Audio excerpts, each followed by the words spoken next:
आप सबको मेरा नमस्कार। कल एक बेहद वाहियात बयान इस देश को सुनने को मिला और वो सुनकर बहुतों का सिर शर्म से झुक गया और बहुत लोग बेहद आक्रोशित हुए।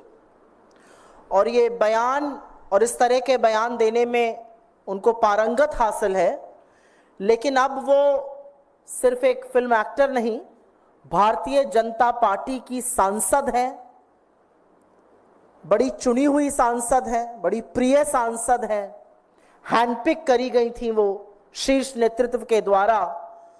कंगना रणावत ने कल कहा कि किसान आंदोलन के जो किसान थे उनको बलात्कारी और हत्यारा बताने का काम किया। इस देश के अन्नदाताओं के खिलाफ ऐसे शब्द शायद ही किसी राजनेता ने इस देश के लंबे इतिहास में कभी बोले हों। इस देश के अन्नदाताओं को बलात्कारी और हत्यारा बताया और उसके बाद यह भी कहा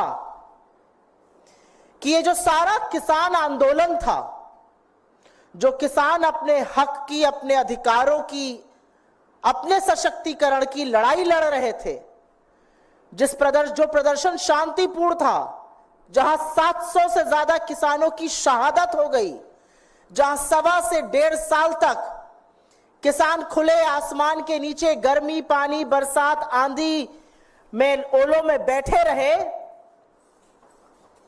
वहां पर इनका कहना है कि ये अमेरिकी और चीनी शक्तियां ऐसा कर रही थी। अमेरिका और चीन हमारे देश में दखलंदाजी कर रहा था, अस्थिरता पैदा कर रहा था किसान आंदोलन करा के। तो जाहिर है इस पर आक्रोश होना था।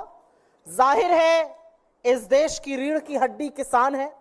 जाहिर है कि जो किसान धरती का कलेजा फाड़कर अन्न उगाता है, उसको चिंता नहीं कि गर्मी हो, आंधी हो, पानी हो, बरसात हो, ओले हो, वो अन्न उगाता है, हमारा पेट पालता है। उस किसान को अगर बलात्कारी और हत्यारा कहा जाएगा तो आक्रोश होगा। और एक बात यह भी सच है कि किसान चाहे पंजाब का हो, चाहे हरियाणा का हो, चाहे उत्तर प्रदेश का हो, चाहे कर्नाटका का हो, यह असम्मान तो कोई नहीं सहेगा। तो आक्रोश बहुत हुआ और सवाल हुआ बीजेपी से कि क्या ये आपकी सांसद कह रही हैं या ये आपका आधिकारिक स्टैंड है? क्या आप भी आंदोलन करने वाले किसानों को, हक के लिए लड़ने वाले किसानों को हत्यारा और बलात्कारी बताते हैं? क्या ये आपकी सरकार का मत है? क्या ये आपका मत है? अपना स्टैंड क्लियर कीजिए। तो आज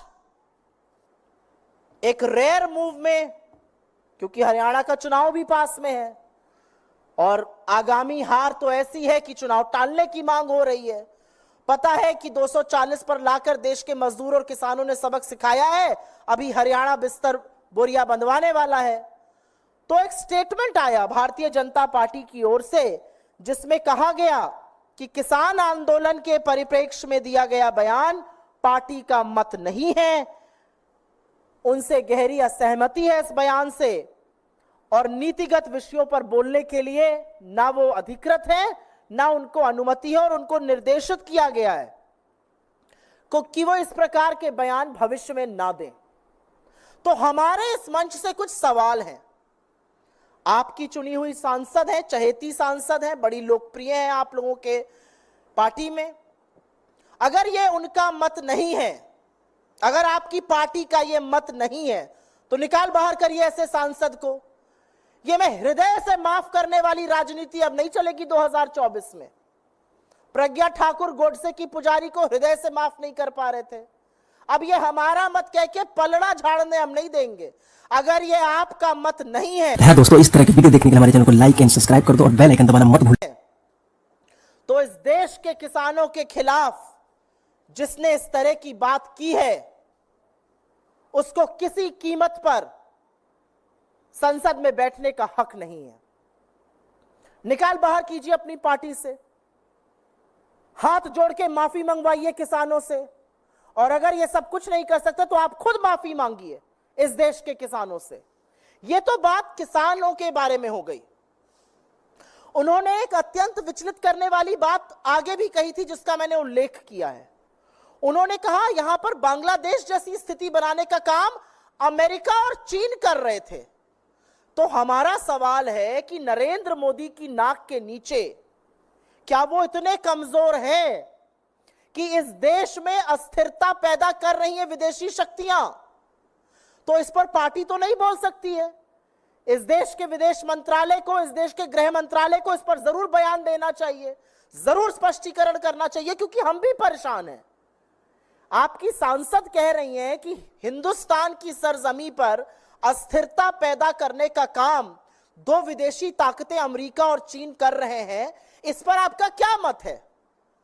क्या यह सच है? अगर सच है तो आपने क्या कदम उठाए हैं? आपने क्यों नहीं इस विषय को साझा किया है? और अगर यह झूठ है तो इसके खिलाफ भी, इसकी मुखालफत करते हुए भी सरकार के मंत्रालयों की तरफ से बयान आना पड़ेगा। यह हल्के में नहीं ली जा सकती है बात। सत्तारूढ़ दल की एक सांसद कह रही है कि अमेरिका और चीन भारत में परिस्थितियां बिगाड़ने की, अशांति पैदा करने की, अस्थिरता पैदा करने की साजिश कर रहे थे। इसका जवाब कौन देगा? और एक बहुत बड़ी बात यह है कि तमाम ऐसे लोग हैं भारतीय जनता पार्टी में जो अपने आप को किसान नेता कहते हैं, वो क्यों चुप बैठे हैं? जो अपने आप को किसानों का हितकारी कहते हैं, अगर ये किसान बलात्कारी और हत्यारे थे तो ये विज्ञान भवन में बार बार मीटिंग क्या करते थे? अगर ये किसान इतने दुष्कर्मी थे तो इन किसानों के आगे नरेंद्र मोदी को घुटने टेककर नाक रगड़ के काले कानून वापस क्यों लेने पड़े? तो हमारा मानना है, और हम इस मंच से फिर से कहेंगे कि सरकार स्पष्टीकरण दे कि जो अस्थिरता पैदा करने की विदेशी शक्तियों द्वारा बात की गई है उसकी क्या सच्चाई है। पार्टी पलड़ा नहीं झाड़ सकती है कहकर कि यह हमारी राय नहीं है। आपकी राय नहीं है तो जिसकी इतनी कुत्सित राय है उसको अपनी पार्टी से निकाल फेंकिए। मूल मुद्दा यह है, यह हम आपके सामने आके कहना चाहते थे। इस देश के, आजाद हिंदुस्तान के इतिहास में कभी भी हमारे किसानों को इन शब्दों से नवाजा नहीं गया है, और सत्तारूढ़ दल की एक सांसद ये करती है, और बीजेपी बस ये मुंह मोड़ लेगी कि यह हमारा मत नहीं है। अगर आपका मत नहीं है तो निकाल फेंकिए, और सरकार के स्पष्टीकरण का हम इंतजार करेंगे, क्योंकि देश में विदेशी ताकतें काबिज है। नरेंद्र मोदी की सरकार इतनी कमजोर है और यह सब हो रहा है, उसका भी सत्य सामने आना चाहिए।